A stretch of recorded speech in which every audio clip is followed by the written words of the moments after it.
Okay, here we are at the NBC 10 studios where we didn't quite get to finish answering our viewer's question. She has persistent cracks in the plaster in her 60-year-old house and wants to do a permanent repair. Up to this point, she's been filling the crack, which we've simulated here in a piece of drywall, with spackling compound. That doesn't really do the trick because the lath behind the plaster is moving, but the plaster itself is inert, and one of the things gives, that's where the crack comes from. So the first thing you're going to want to do is take one of our favorite tools.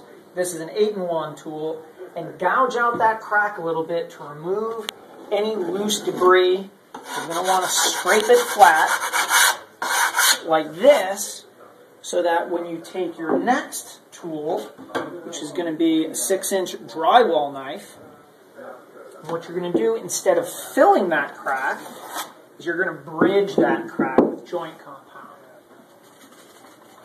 I like to do this to take some of the lumps out of the joint compound, which are sometimes in there.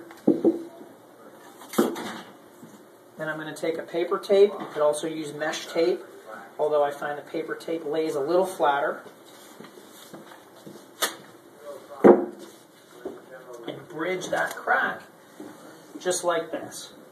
Now, put a little mud on the end of your knife, and this is called bedding the tape.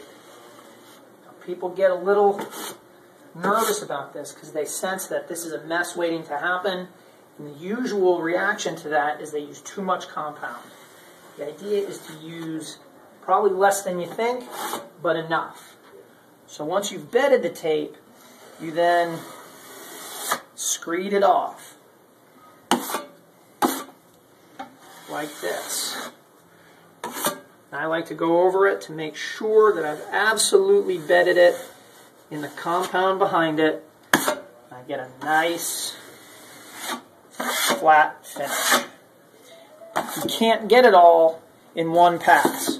So you're going to let that layer dry, and you're going to come back with a 10-inch knife and another layer of compound, a little bit of a wider pass. Let that dry, sand it lightly, then come back with a 12-inch knife, feather it out a little more, and it'll be like the crack was never even there.